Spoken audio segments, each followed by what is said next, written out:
ونعوذ بالله من شرور أنفسنا ومن سيئات أعمالنا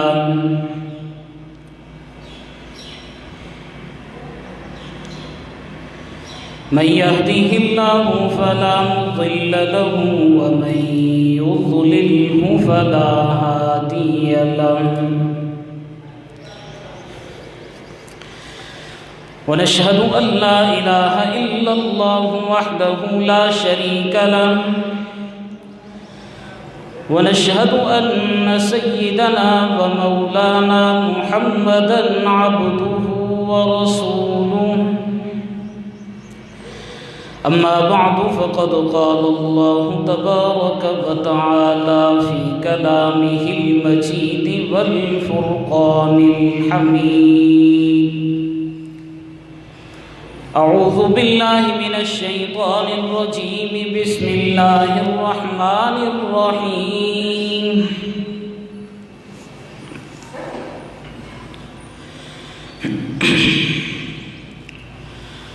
قالوا حرقوه وانصروا آلهتكم إن كنتم فاعلين قلنا يا نار كوني بردا وسلاما على إبراهيم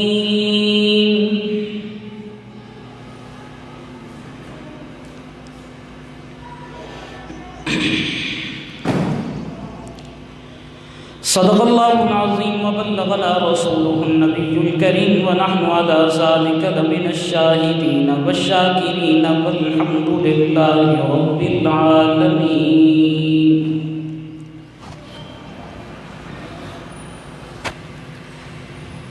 اللہ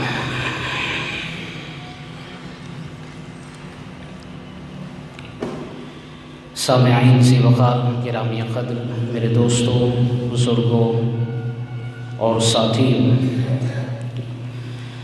آج یہ تیسری نشست ہے آقا کریم صلی اللہ علیہ وسلم کے جد امجد موحد اعظم معمار کعبہ بت شکن جناب سیدنا ابراہیم علیہ السلام کی سیرت، فضیلت اور منقبت پر گفتگو ہو رہی ہے۔ دعا ہے کہ اللہ جل وعلا مجھے حق سچ کہنے کی توفیق عطا فرمائے اور ہم سب کو ملت ابراہیمی پر چلنے کی توفیق عطا فرمائے۔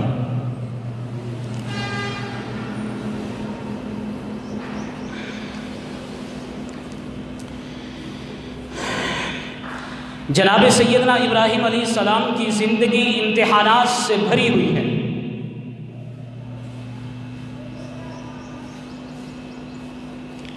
پہلا امتحان، جس گھر میں پیدا ہوئے اس گھر کا سربراہ آزر بت ساز بھی تھا، بت فروش بھی تھا اور بتوں کی عبادت کرنے والا بھی تھا۔ پہلا امتحان۔ دوسرا امتحان کہ قوم بھی شرک فوبیا میں مبتلا تھی۔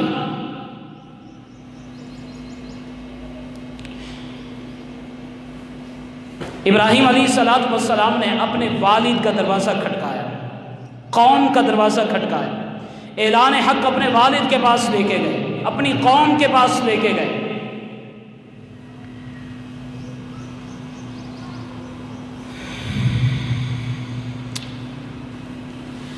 تیسرا امتحان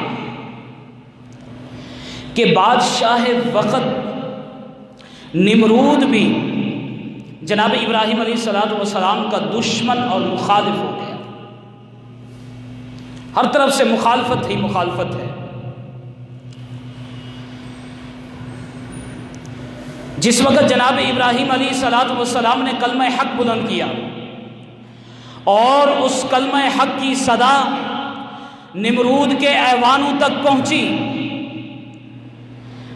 تو اس زمانے میں عراق کے بادشاہ کا لقب نمرود ہوا کرتا تھا، اور اس زمانے کے بادشاہ بھی اپنے آپ کو خدا تسلیم کرایا کرتے تھے، اپنے آپ کو معبود کہلوایا کرتے تھے۔ لوگ جس طرح دیگر دیوتاؤں کو اپنا معبود مانا کرتے تھے، اسی طرح اس وقت کے بادشاہ کو بھی اپنا معبود مانا کرتے تھے۔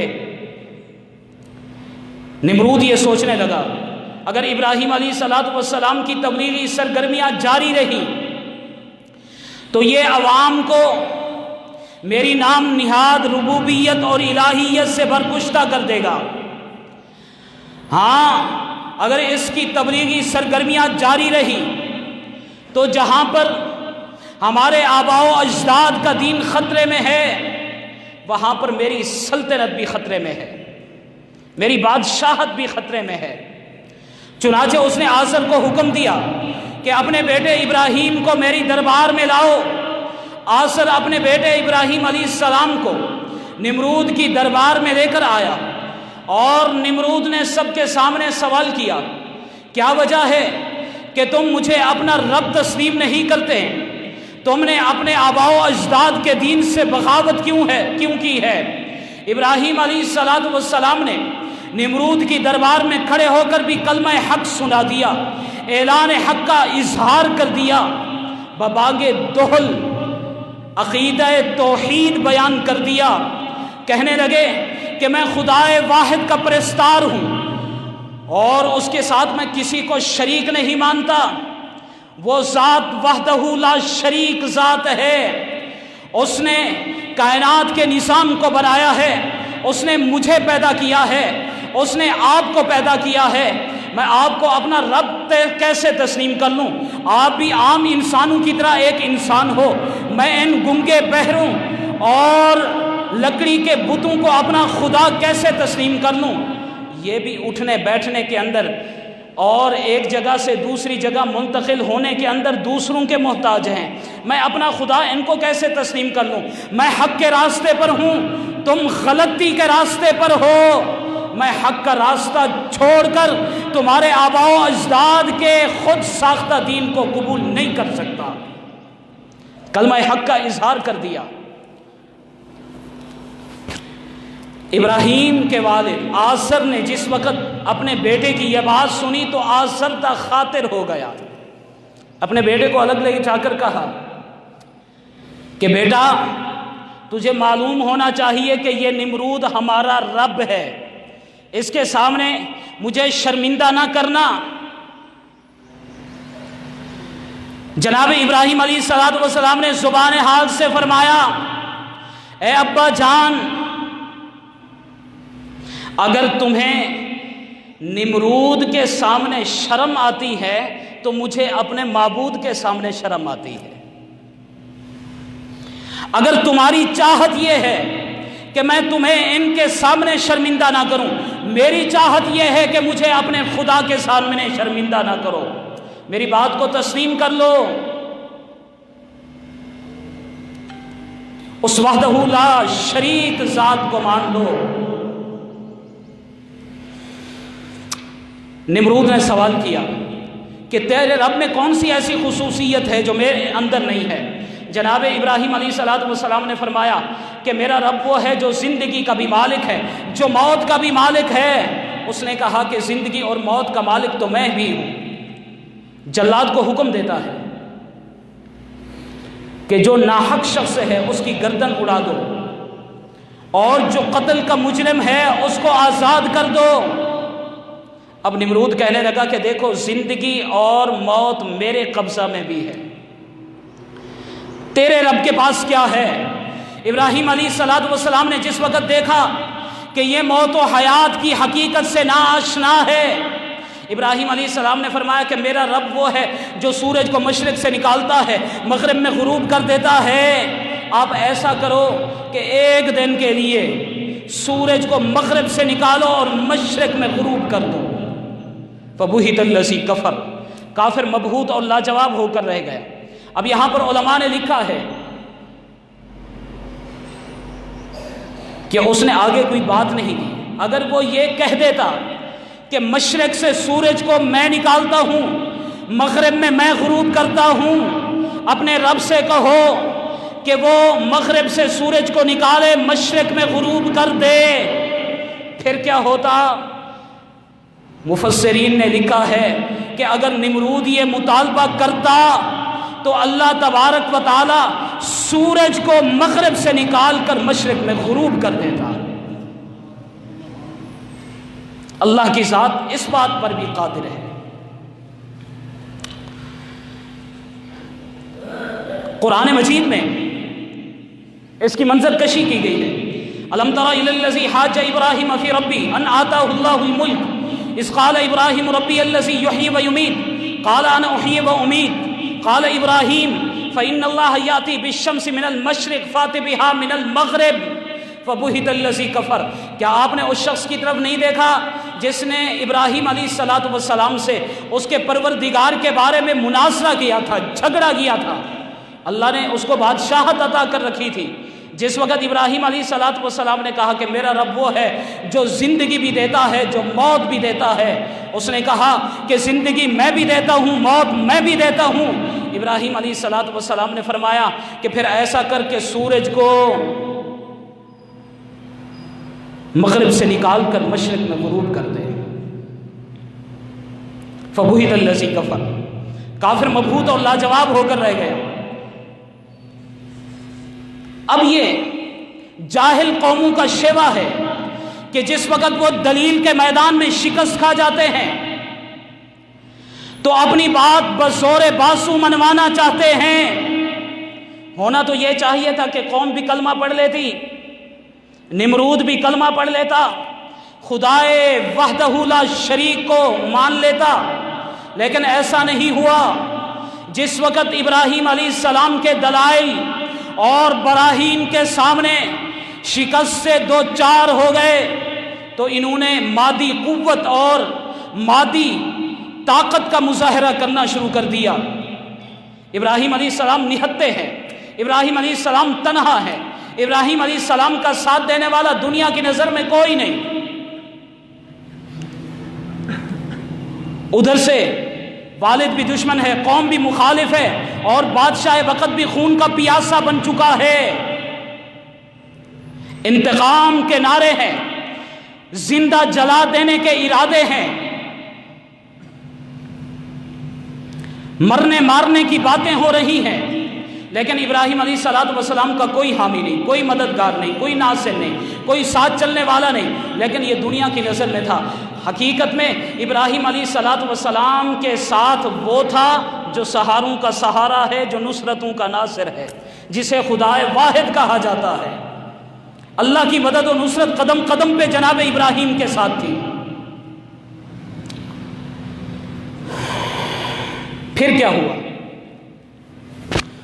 انہوں نے مشورہ کر لیا، قالوا حرقوه وانصروا آلہتکم ان کنتم فاعلین، کہ جلا دو اس کو اور اپنے معبودوں کی مدد کرو اگر تم کر سکتے ہو، اپنے الہوں کی مدد کرو اگر تم کر سکتے ہو۔ ہائے ہائے، وانصروا آلہتکم، اس وقت سے مشرکین سے لے کر آج کے شرک فوبیا میں مبتلا لوگوں تلک وانصروا آلہتکم کا لفظ کلنک کا ٹکا ہے، ان کے ماتھے پہ بدنما داغ ہے۔ اس وقت کے مشرکین بھی یہی کہا کرتے تھے، اپنے معبودوں کی مدد کرو۔ آج بھی جن کے اندر شرک کا مرض ہے وہ یہی کہتے ہیں ہر موڑ پہ وانصروا آلہتکم، اپنے معبودوں کی مدد کرو، اپنے پیروں کی مدد کرو، اپنے پیروں کی دیکھ بھال کرو، اپنے پیروں کی ضرورتوں کو پورا کرو، اپنے پیروں کی حاجتوں کو پورا کرو۔ وانصروا آلہتکم، اپنے الہوں کی مدد کرو۔ آپ نے دیکھا نہیں کہ جس وقت پیر بیمار ہوتا ہے اس کی دوائی لائی جاتی ہے؟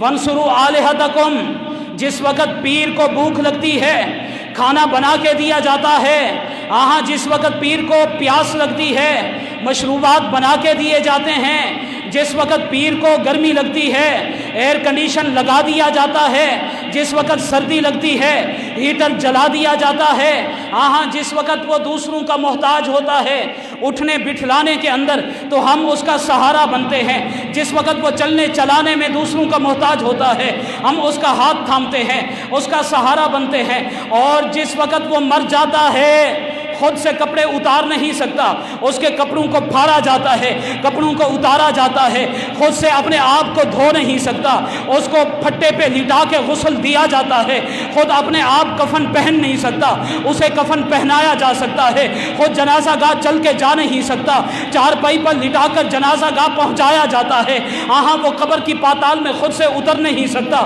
باہوں میں اٹھا کر قبر کی پاتال پہ سلایا جاتا ہے، وَانْصُرُوا آلِهَتَكُمْ، لیکن جس وقت قبر بن جاتی ہے، قبر کا کبہ بن جاتا ہے، مجھے کوئی بتائے کہ وہ مشکل کشا کیسے بن جاتا ہے، وہ حاجت روا کیسے بن جاتا ہے، پھر ہماری جبین نیاز اس کے سامنے جھک کیسے جاتی ہے، کوئی تو مجھے بتائے کل تک جو تمہارا محتاج تھا، کل تک جو تمہارے ہاتھوں سے کھانا کھایا کرتا تھا، تمہارے ہاتھوں سے پانی پیا کرتا تھا، جسے تم ہاتھ تھامتے تھے وہ چلا کرتا تھا، جسے سہارا دیا کرتے تھے وہ اٹھ کے بیٹھا کرتا تھا، آج وہ تمہارا مشکل کشا کیسے ہے، آج تمہارا حاجت روا کیسے ہے۔ قرآن انہی کے بارے میں کہتا ہے اُفٍ لَکُمْ، تحفہ تمہارے اوپر، تحفہ تمہارے اوپر، افلا تعقلون، کیا اتنی بھی سمجھ نہیں ہے؟ کل تک جو تمہارے محتاج تھے وہ آج تمہارے مشکل کشا کیسے، آج تمہارے حاجت روا کیسے؟ اُفٍ لَکُمْ، افسوس ہے تمہارے اوپر، کیا اتنی بھی تمہیں سمجھ نہیں ہے؟ اب کیا ہوا؟ انہوں نے اپنے معبودوں کی مدد کرنے کی یہ راہ نکالی کہ بہت بڑی آگ جلائی گئی، زبردست آگ کا چیخا، ساری قوم نے اس میں حصہ لیا، کوئی گھی کا ڈبہ لے کے آ رہا ہے، کوئی پرانے کپڑے لے کے آ رہا ہے، کوئی لکڑیاں لے کے آ رہا ہے، کوئی ایندھن لے کے آ رہا ہے، اتنی بڑی آگ جلائی گئی کہ آس پاس کے درخت اور کھیتیاں بھی بھسم ہو گئی۔ چشم فلک نے اس موقع پر عجیب منظر دیکھا، عجیب منظر، آئیے ذرا اس کی منظر کشی میں آپ کے سامنے کیا دیتا ہوں۔ ایک چڑیا آتی ہے اور اس کی چونچ میں پانی کے قطرے ہیں، وہ اس آگ کو بجھانا چاہتی ہے، اور ایک کوہڑ کرلا نمودار ہوتا ہے، وہ اس آگ میں پھونکیں مار کر اس کی تیزی میں اضافہ کرنا چاہتا ہے۔ کسی اہل عشق اہل دل نے چڑیا سے پوچھ لیا کہ تیری چونچ میں جو پانی کے قطرے ہیں وہ اتنی بڑی آگ کو کیسے بجھا سکتے ہیں؟ اس نے کہا مجھے بھی معلوم ہے کہ میرے اندر اتنی جرت، اتنی طاقت، اتنی سکت نہیں ہے کہ میں اتنی بڑی آگ کو بجھا سکوں، میرے پانی کے قطروں میں اتنی ہمت نہیں ہے کہ وہ اتنی بڑی آگ کو بجھا سکیں۔ لیکن یہ جو کوہڑ کرلا بیٹھا ہے، یہ جو پھونکے مار رہا ہے، اس کے اندر بھی تو اتنی طاقت نہیں کہ وہ اس آگ کو زائد کر سکے، اس آگ کی تیزی میں اضافہ کر سکے۔ انہوں نے کہا کہ بالکل ایسا ہے، لیکن یہ تو دیوانہ پن ہے، یہ تو دیوانگی ہے کہ اپنی چونچ میں پانی کے قطرے لاتی ہے اور اس آگ کو بجھانے کی کوشش کرتی ہے۔ تو چڑیا نے بڑا خوبصورت جواب دیا، کہنے لگی کہ یاری نبھانا میرا کام ہے، آگ بجھانا میرے مولا کا کام ہے۔ یاری نبھانا میرا کام ہے، میں نے اپنا کام کرنا ہے، میں نے اپنا کام کرنا ہے، آگ بجھانا میرے مولا کا کام ہے۔ کل قیامت کا دن ہوگا، اگر میرے پروردگار نے مجھ سے پوچھ لیا کہ میرے پیغمبر کا ساتھ دیا تھا تو میں کہہ سکوں گی کہ اپنی ہمت کے مطابق، اپنی طاقت کے مطابق، اپنی سکت کے مطابق تیرے پیغمبر کا ساتھ دیا تھا۔ ہاں ایک وہ چڑیا کا کردار ہے جس نے آگ بجھانا چاہی، ایک کوہڑ کرلے کا کردار ہے جس نے آگ میں تیزی لانا چاہی، لیکن چڑیا سے آگ بجھ نہ سکی، کوہڑ کرلے کے پھونکوں سے آگ کی تیزی میں اضافہ نہ ہو سکا، لیکن ایک کے حصے میں قیامت تک کے لیے رحمت آ گئی اور دوسرے کے حصے میں قیامت تک کے لیے لعنت آ گئی۔ ایک رحمت کی مستحق، دوسرا لعنت کا مستحق، اور آج تک یہ رحمت اور لعنت کا سلسلہ چلا آ رہا ہے۔ کوئی غور تو کرے، آج بھی اگر کوئی شخص ایسا ہے جو پیغمبر کی ذات کے اوپر پہرا دینے والا ہے، پیغمبر کے دین کا پہرے دار ہے، پیغمبر کی عزت کا پہرے دار ہے، پیغمبر کی عصمت کا پہرے دار ہے، پیغمبر کی ناموس کا پہرے دار ہے، پیغمبر کی ختم نبوت کا پہرے دار ہے، پیغمبر علیہ الصلوۃ والسلام کے دین کا چوکیدار ہے، آج بھی اگر کوئی شخص ایسا ہے جو پیغمبر کے یارانے کا محافظ ہے، جو پیغمبر کے گھرانے کا محافظ ہے، خدا کی قسم اس کا کردار چڑیا کی طرح ہے، وہ قیامت تک کے لیے اللہ کی رحمت کا مستحق بن چکا ہے۔ اور کوئی شخص ایسا ہے جو پیغمبر کے دین کا دشمن ہے، پیغمبر کی ذات کا دشمن ہے، پیغمبر کے قرآن کا دشمن ہے، پیغمبر کی حدیث کا دشمن ہے، پیغمبر کے گھرانے کا دشمن ہے، پیغمبر کے یارانے کا دشمن ہے، پیغمبر کی عزت، عصمت اور ناموس کا دشمن ہے، پیغمبر کی عزت، عصمت اور ناموس پہ حملہ آور ہوتا ہے، ختم نبوت کے غداروں کی سب میں ٹھہرا ہوا ہے، آج تک وہ کوہر کرلے کی طرح کردار ادا کر رہا ہے، قیامت تک کے لیے وہ اللہ کی لعنت کا مستحق بن چکا ہے۔ یہ رحمت اور لعنت کا سلسلہ چلا آ رہا ہے۔ پھر کیا ہوا؟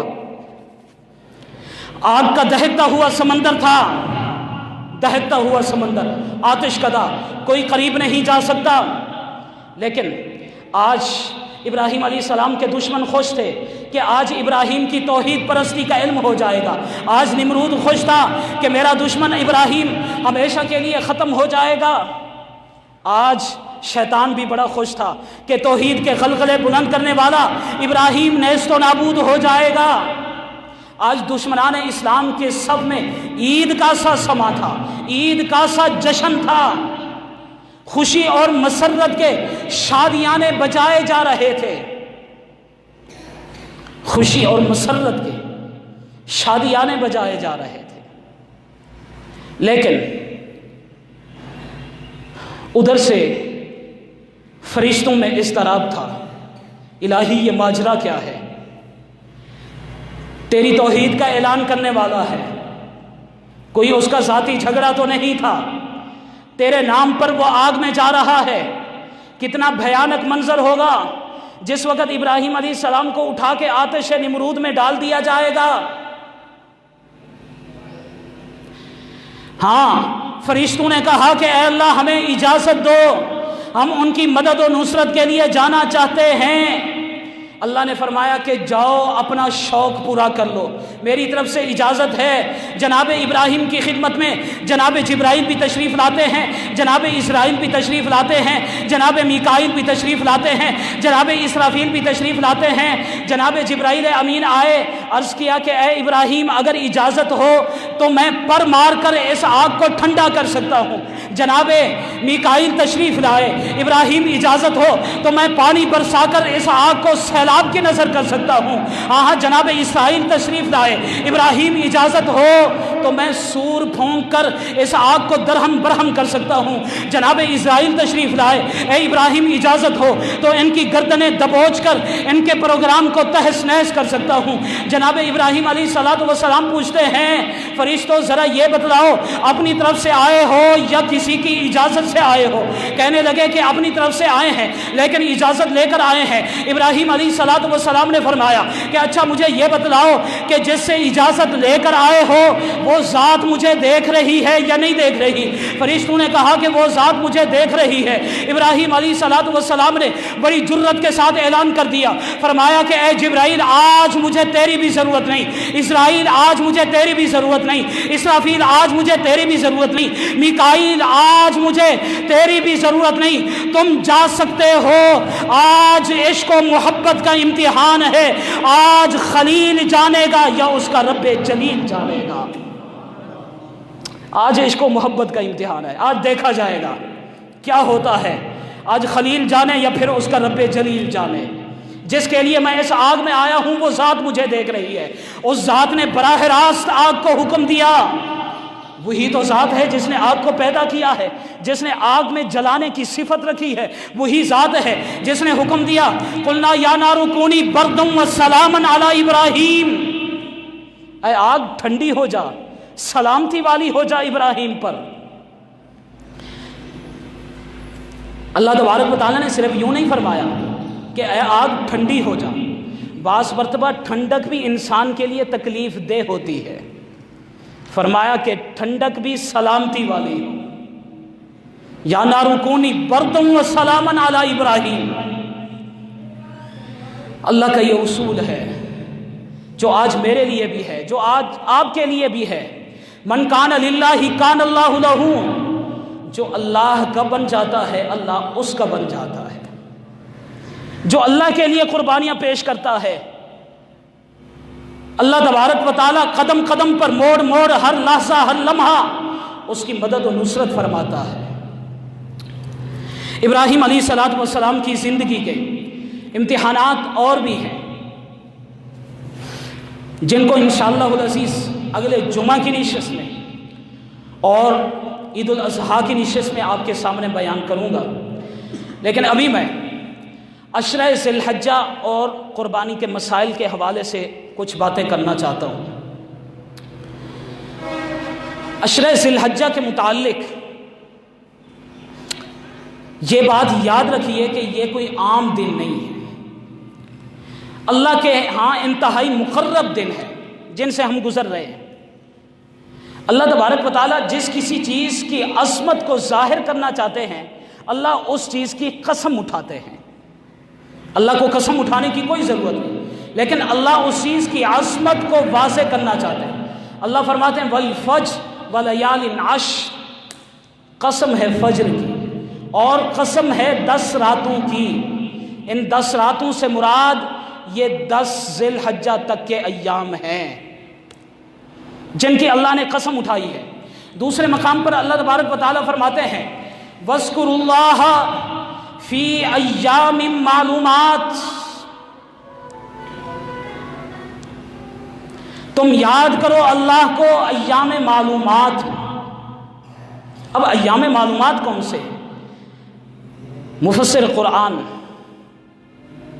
جناب عبداللہ ابن عباس فرماتے ہیں کہ ایام معلومات سے مراد بھی ذی الحجہ کے ابتدائی 10 دن ہیں۔ حضرت جابر رضی اللہ تعالیٰ عنہ کی روایت ہے، وہ فرماتے ہیں نبی پاک صلی اللہ علیہ وسلم نے فرمایا دنیا کے افضل ترین ایام ذی الحجہ کے ابتدائی 10 دن ہیں، دنیا کے افضل ترین ایام۔ اب سوال پیدا ہو سکتا ہے کہ یہ رمضان کے دنوں سے بھی افضل ہیں؟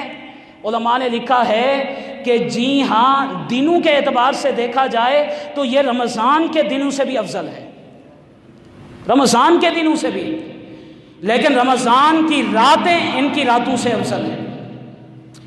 حضرت ابن عباس رضی اللہ تعالیٰ عنہما کی روایت ہے، وہ فرماتے ہیں نبی پاک صلی اللہ علیہ وسلم نے فرمایا کہ ان دنوں کے عمل سے زیادہ کسی اور دن کے عمل میں فضیلت نہیں ہے۔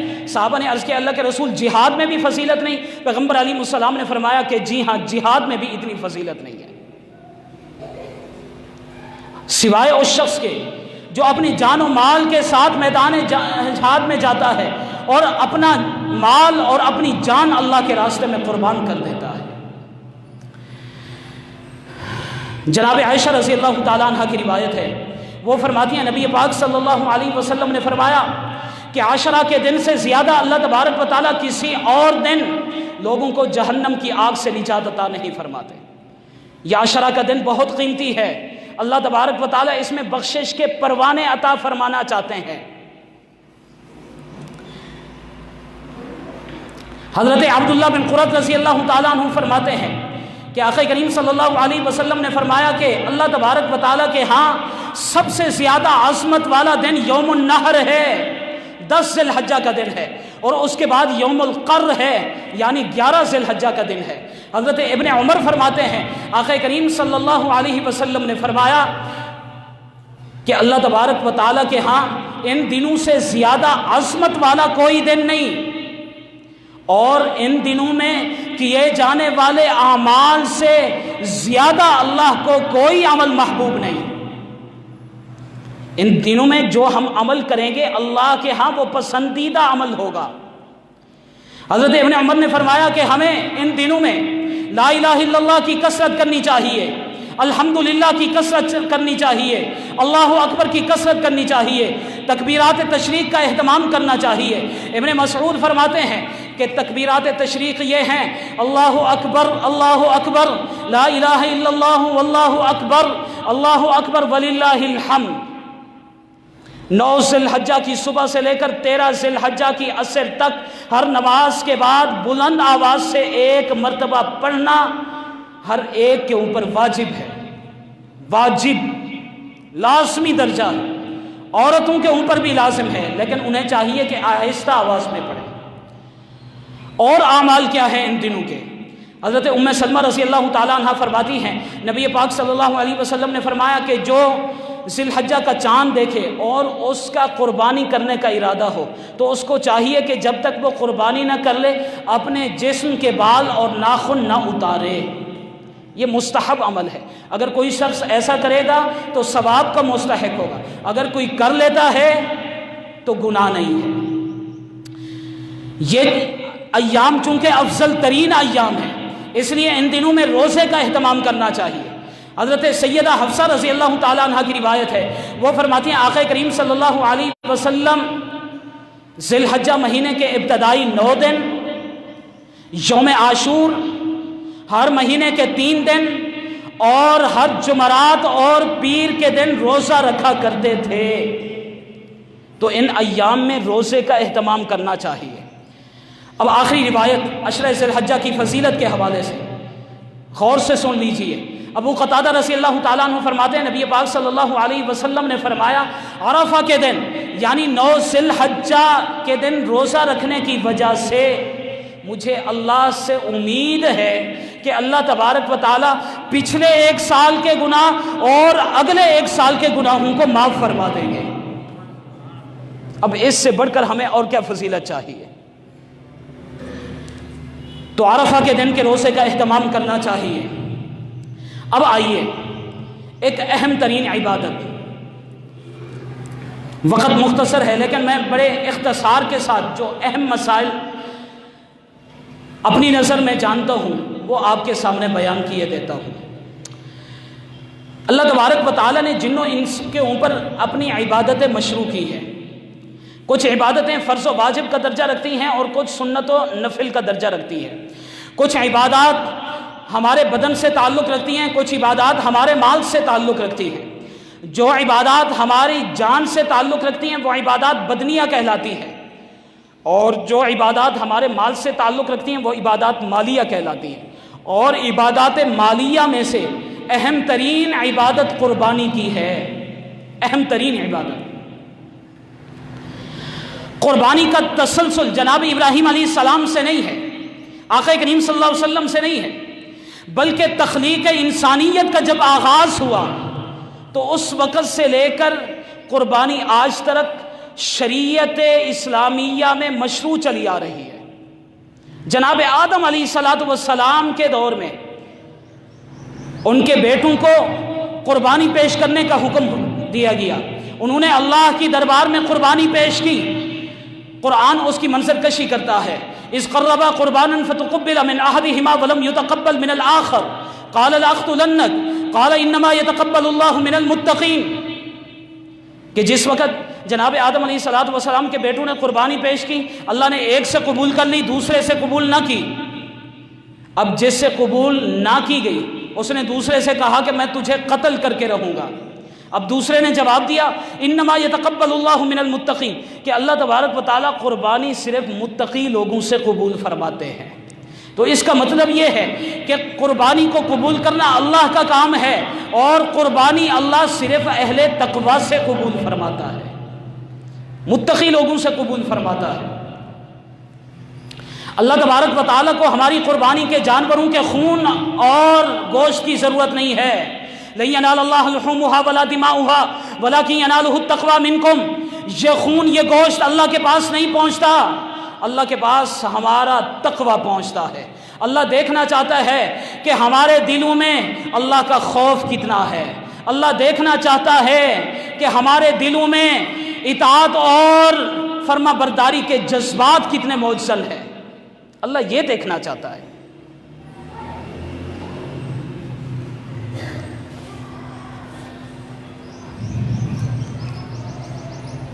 آقا کریم صلی اللہ علیہ وسلم جس وقت تشریف نہیں لائے تھے، زمانہ جاہلیت کا دورہ تھا۔ زمانہ جاہلیت میں بھی قربانی کا تسلسل تھا، قربانی کا نظام رائج تھا، ہر امت میں قربانی کا نظام رائج رہا ہے۔ وَلِكُلِّ أُمَّةٍ جَعَلْنَا مَنْسَكًا، ہر امت کے لیے اللہ تبارک و تعالیٰ نے قربانی مقرر فرمائی ہے۔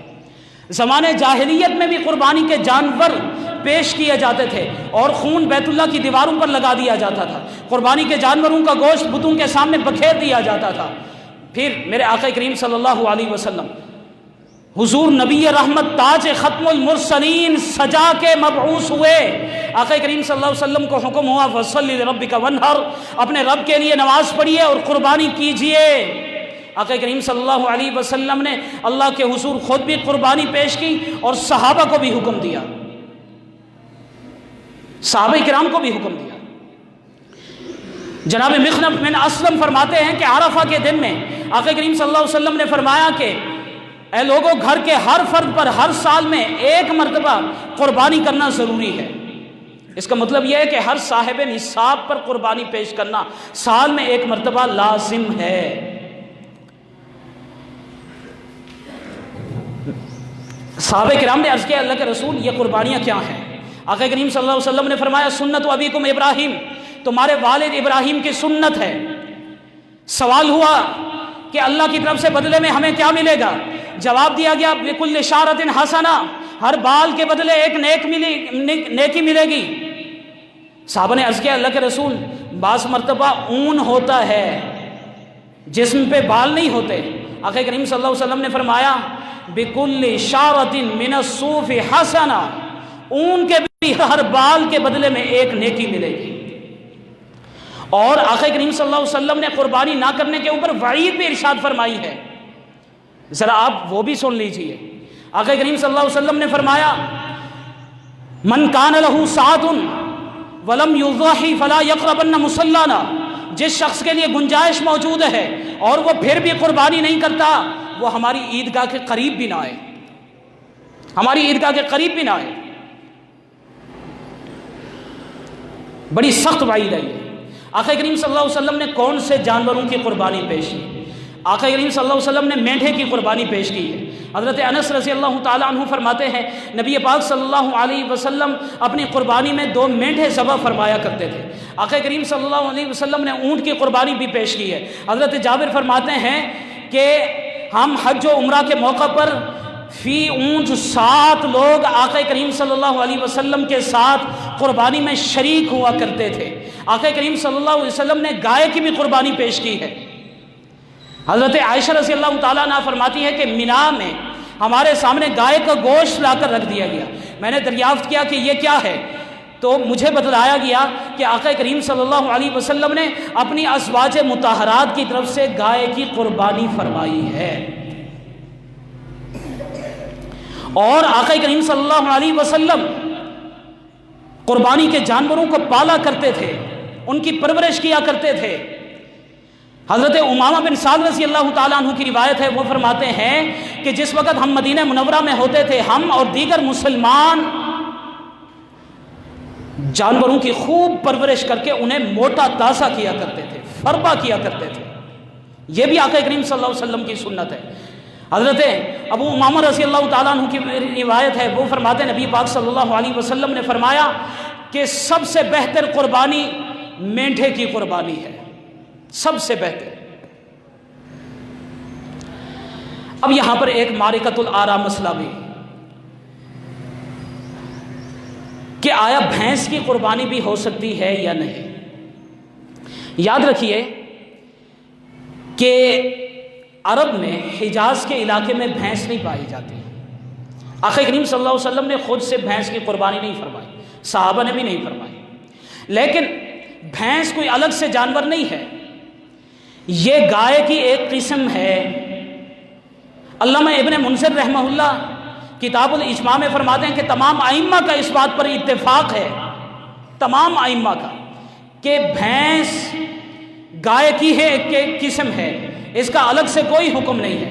حضرت حسن بصری رحمہ اللہ مشہور تابعی ہیں، مصنف ابن ابی شیبہ میں ان کی روایت منقول ہے، وہ فرماتے ہیں کہ الجاموس بمنزلۃ البقر، بھینس گائے کی جگہ پر ہے۔ اور امام مالک رحمہ اللہ موطا امام مالک کے اندر فرماتے ہیں الجاموس انما ہی بقرۃ کلھا، کہ بھینس گائے ہی ہے، اس کا الگ سے کوئی حکم نہیں ہے۔ سفیان ثوری رحمہ اللہ یہ بھی مشہور تابعی ہیں، مصنف عبد الرزاق میں فرماتے ہیں کہ الجوامیس تحبس مال بقر، بھینسوں کو گائے کے ساتھ ہی شمار کیا جائے گا۔ تو بھینس کی قربانی ہو سکتی ہے، لیکن یاد رکھو کہ افضل قربانی انہی جانوروں کی ہے جو آقا کریم صلی اللہ علیہ وسلم نے قربان فرمائے ہیں۔ یہ الگ بات ہے کہ ہمارے علاقے میں بھینس کی قربانی رواج پکڑ چکی ہے، اگر کہا جائے کہ آپ گائے کی قربانی کر لو تو کہتے ہیں کہ نہیں، اور ہمارے پاس کوئی ٹھوس دلیل بھی نہیں ہے، کوئی منطق اور فلسفہ بھی نہیں ہے۔ جواب یہی ملتا ہے کہ زکام ہوتا ہے، گوشت کھانے سے زکام ہوتا ہے، تو اس لیے ہم بھینس کی قربانی کرتے ہیں۔ لیکن یاد رکھو کہ اس کی بنسبت وہ جانور ہیں جن کے آقا کریم صلی اللہ علیہ وسلم نے خود قربانی فرمائی ہے۔ لیکن میرے ہاں یہ نہیں کہ میں تشکیک پیدا کر رہا ہوں، بلکہ بلا شک و شبہ بھینس کی قربانی بھی ہو جائے گی۔ اب قربانی کے جانور کتنے ہیں؟ اونٹ بھی قربانی کا جانور، بھینس بھی قربانی کا جانور، گائے بھی قربانی کا جانور، دمبا بھی، بھیڑ بھی اور بکری بھی، یہ قربانی میں ہم ذبح کر سکتے ہیں، اور ان کی عمریں بھی متعین ہیں۔ اونٹ ہو تو 5 سال کا ہونا چاہیے، گائے اور بھینس ہو تو 2 سال کی ہونی چاہیے، بکری مینڈھا ہو تو 1 سال کا ہونا چاہیے۔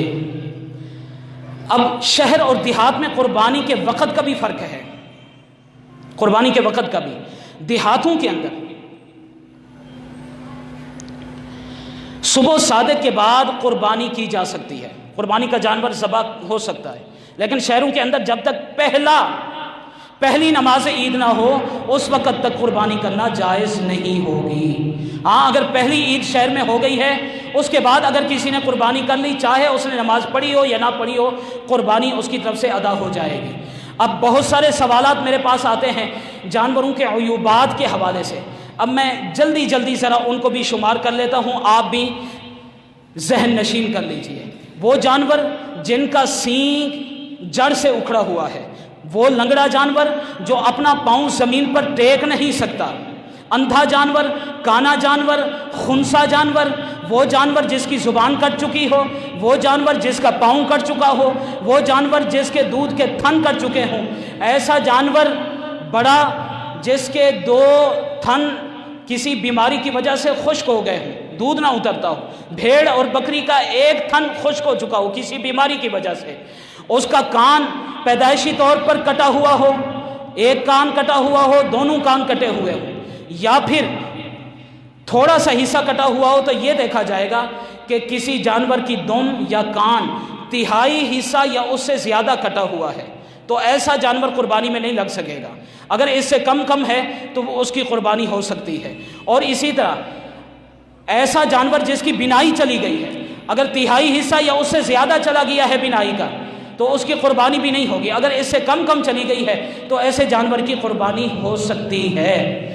وہ جانور جس کے سینگ اوپر سے ریز کر دیے گئے ہوں، آج کل یہ ٹرینڈ ہے، خوبصورتی کے لیے ایسا کر لیتے ہیں، یا جڑ سے نیچے ٹوٹ جاتے ہیں، یا ایسا جانور جسے داغ دیا جاتا ہے، خصی جانور، حاملہ جانور، بانج جانور، اسی طرح بھیڑ بکری پیدائشی طور پر جن کی دم چھوٹی ہے، وہ جانور جو اپنا پاؤں زمین پر ٹیکتا ہے لیکن لنگڑا ہے، تو ان کی قربانی ہو سکتی ہے، ان جانوروں کی قربانی ہو سکتی ہے، بلا شک و شبہ ہو سکتی ہے۔ قربانی کس پر واجب ہوگی؟